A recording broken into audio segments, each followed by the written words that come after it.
tuh ya. Kalau males olahraga atau mager, akibatnya tadi tuh insomnia, kemudian tubuh dan tulang jadi lemah ya, Lemah, dokter. Kemudian obesitas juga. Dan pokoknya sangat banyak dampak negatif kalau kita males nih. Nah, makanya tadi kita udah ngebahas tentang jalan kaki, termasuk jalan kaki di mall nih dok.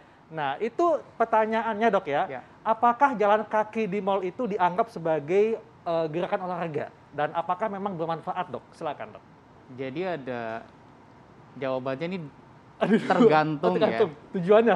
Tergantung bagaimana orang itu berjalan di dalam mall. Oke. Pertama kembali lagi ke yang kita infokan yang sebelumnya bahwa kita menghitung jalan kaki itu sebagai sebuah aktivitas aerobik kalau dia dilakukan sekitar 15 sampai 30 menit. Ya. Orang bisa di mall bisa 3 jam, 4 jam, Betul. iya benar. Ya. Cuma apakah dia mencapai kecepatan yang kayak 100 meter dalam 1 sampai 2 menit itu? Jadi kalau dia berhenti di tiap toko, which is tiap toko mungkin bedanya 10-20 meter doang, berarti belum tercapai aktivitas aerobiknya. Tapi kalau dia memutuskan, oke, di mall tuh udaranya cukup ya, dibantu dengan AC, jadi kayaknya dia cocok nih kalau dia olahraga di dalam, kemudian 100 meter dalam 1 menit dia hitung, dia punya ini, ya itu jadi terhitung sebagai sebuah olahraga. Tapi kalau tiap toko berhenti, ya itu nggak dihitung sebagai olahraga. Makanya pas banget nih suami yang menggenggam erat tangan istrinya ketika di mall supaya jalan terus ya. Bukan karena mesra, tapi takut mampir. Iya, jadi tuh niatnya supaya istrinya tetap olahraga ya dokter ya. Ternyata enggak ya dokter ya, berarti memang harus dengan intensitas yang tepat juga ya kalau mau dianggap sebagai olahraga. Gampangnya tadi 100 meter dalam 1 menit, hitung tuh 100 meter dalam 1 menit selama 15 menit. Iya. Bisa disiasatin kan, di mall 15 Betul. menit dia jalan kayak gitu, sisanya dia belanja kan bisa, ibu-ibu bisa sisatin kayak gitu. Iya. Tapi ini ada pantun nih dok. Ini Apa, pantun dokter? buat semua deh, buat Intan juga nih ya, buat ibu-ibu juga nih ya. Jadi gini bunyinya nih ya. Ke Singapura main gasing. Asik, cakep. Karena lelah, ku duduk di atas bangku. Kukira diriku pusing, ternyata dirimu jalan kaki di pikiranku. Dokter. Nah, kalau itu olahraga bukan ya dokter ya? Dokter, ini langsung aja kita ke fakta dan mitos yang berikutnya dokter ya. Ini bahwa katanya olahraga ringan termasuk jalan kaki katanya dapat menurunkan risiko penyakit diabetes. Ini fakta atau mitos dokter? Fakta. Fakta. Ya. Hubungannya gimana tuh dokter? Risiko diabetes atau pada mereka yang pre-diabetes untuk berkembang menjadi diabetes itu turun 30-40%. Kalau mereka yang rutin melakukan aktivitas aerobik 15-30 menit sehari, termasuk jalan kaki yang tadi. Iya. Jadi yang terjadi adalah perbaikan kadar gula darah. Kadar gula darah yang diamati pada orang-orang yang melakukan penelitian itu kok turun ya. Iya. Kemudian sensitivitas insulinnya menjadi lebih bagus, sama berat badannya juga ikut turun. Betul. Gitu. Oke. Dok, ini mungkin masalah yang dihadapi oleh para bapak-bapak yang nonton ya, ya ibu-ibu juga yang mungkin suka pusing nih ya, pusing jengkel sama suaminya nih. Kenapa Dok, tuh? fakta atau mitos dok ya, rutin jalan kaki dapat meredakan disfungsi ereksi. Nah, ini fakta atau mitos dok? Fakta. Oh, fakta. Dan poinnya cukup tinggi ya. Ayo bapak-bapak jalan semuanya. Poinnya cukup tinggi, jadi meredakan pada mereka yang sudah didiagnosis oleh dokter mengalami disfungsi ereksi, jadi kayak akan terkoreksi sekitar 40% lebih bagus lah, dibantu dengan pengobatan. Ya, pengobatan nggak hanya minum obat, tapi juga terapi lain yang disusun oleh dokter yang menterapi disfungsi ereksi itu, tapi juga mencegah, juga ikut mencegah. Betul. Karena kan kalau jalan kaki, maka diharapkan kualitas pembuluh darahnya itu menjadi lebih baik. Betul. Dan alasan kenapa seseorang bisa disfungsi ereksi itu karena pembuluh darahnya kurang bagus. Betul. Kalau ini diperbaiki, maka risiko disfungsi ereksinya jadi turun. Betul. Dan juga mencegah dok ya? Yap. Oh, berarti bisa mencegah juga dokternya, bukan hanya untuk menurunkan. Jadi lebih baik mencegah daripada mengobati. Ayo calon suami, rajin jalan ya. Nah dokter, ini ada fakta dan mitos berikutnya dokter. Ini katanya berjalan kaki secara rutin dapat mencegah osteoporosis. Ini fakta atau mitos? Lagi-lagi fakta ya. Fakta. Iya. jalan kaki dan juga aktivitas lain seperti jogging itu membantu memadatkan, menjaga kepadatan tulang. Iya. Udah. Kalau dia mager, maka ditemukan risiko terjadinya osteoporosis itu menjadi 30% lebih tinggi dibandingkan mereka yang aktif berolahraga. Iya. Maka kalau mau cegah osteoporosis, lakukanlah olahraga termasuk jalan kaki. Oke, Dan jadi itu tentunya bisa. dikombinasikan dengan pola makan yang sehat Pola juga, Dok, makan ya. yang sehat, cukup kalsium, cukup vitamin D. Indonesia ada ikan, ada matahari. Mungkin Iya. sekarang lagi musim hujan ya. Terus kita kombinasikan dengan olahraga aerobik. Oke. Dok, bagaimana dengan jalan yang menanjak seperti hiking? Nah, apakah ini bisa berdampak juga untuk tulang? Karena kan cukup tren nih, Dok, ya. Orang hiking ke gunung. Nah, ini bagaimana, Dok? Lagi-lagi hitung waktu. Kita perlu Oh. lihat apakah waktunya tercapai.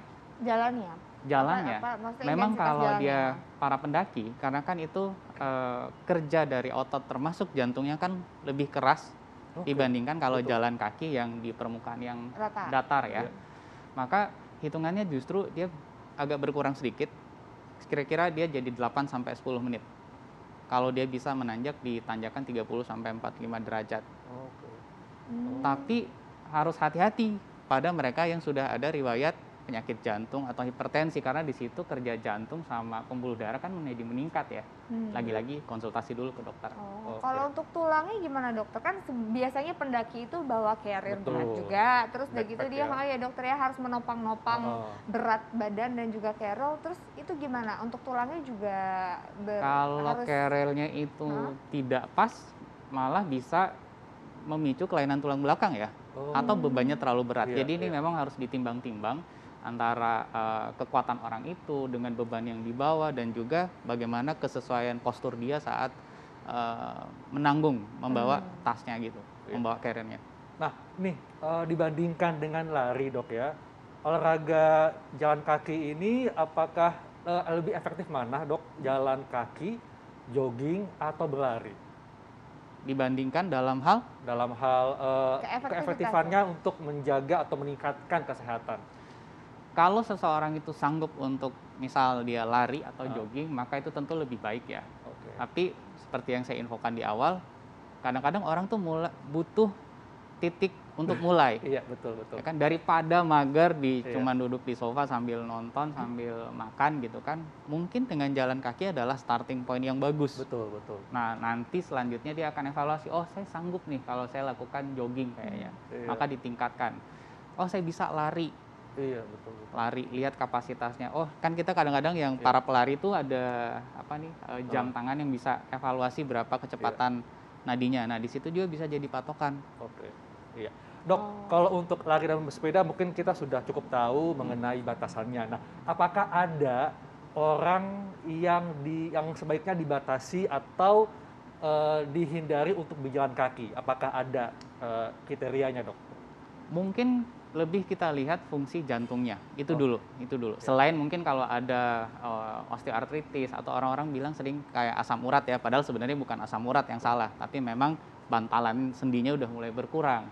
Nah, di sini kita lihat kalau mereka yang gangguan jantungnya itu berat, kadang-kadang untuk jalan kaki ke kamar mandi aja itu sulit. Oke. Maka dia akan perlu konsultasi bertahap dan juga melihat progresnya. Oh, saya bisa jalan 10 meter, Dok. Iya. Bisa jalan 20 meter. Minggu depan udah bisa bertambah. Iya. Jadi jangan langsung memaksakan diri, Betul. jangan juga melaksanakan aktivitas olahraga tanpa pantauan dan bimbingan dari mereka yang paham, termasuk para dokter. Oke. Jadi memang harus dilakukan dengan baik, tepat, dan terukur, Dok, Iya, ya? betul. Iya. Nah, dokter berarti ini apa nih, Dok, tipsnya supaya bisa mendapatkan manfaat maksimal dari berjalan kaki, Dok? Mungkin 3 ya. Pertama, mulai dulu. Niat ya? Jadi jangan Nawaitu kita aja. cuma sekedar oke nanti saya jalan kaki deh, tapi nggak jadi-jadi. Iya. Starting dulu. Jalan kaki nggak mesti ada sepatu lari kan, ya kan? Bisa dengan sandal yang proporsional, bisa dengan alas kaki yang lain. Jalan kaki dulu. Kemudian lihat itu kemampuannya. Oh, saya bisa 100 meter dalam 2 menit. Oh, ternyata 1 menit saya masih bisa. Saya tambah jaraknya. Tambahkan jaraknya sampai kemudian tercapai angka minimal 15 sampai 30 menit dengan kecepatan yang itu tadi 100 meter dalam 1 sampai 2 menit. Berarti kalau dia jalan 15 menit 1,5 kilo dapat. Betul. Bisa. Dan itu udah Iya. cukup untuk kita mendapatkan manfaat-manfaat yang tadi kita sebutkan. Dia dapat penurunan risiko diabetes, perbaikan kadar kolesterol, penurunan berat badan, perbaikan fungsi jantung dan pembuluh darah. Tapi lagi-lagi tolong mereka yang sudah punya penyakit tertentu, punya komorbid itu, jangan lupa konsultasikan ke dokter. Setuju. Gitu. Oke. Supaya lebih aman untuk pasien-pasien. Betul banget, Dok. Baik, Dok, terima kasih Terima untuk kasih. penjelasannya. Terima kasih, Terima kasih Mbak Indan, Dokter. Dr. Haikal. Iya. Intinya jalan kaki jangan males, jangan mager ya. Iya, nggak boleh mager. Nah, Dokter Haikal ini Betul. juga nih ya kan kadang-kadang ada permasalahan bagi para wanita yang Iya. sedang hamil. Katanya suka sembelit, gimana tuh dokter caranya supaya nggak sembelit lagi? Nah, kita akan bahas solusinya sesaat lagi, tetap di Hidup Sehat.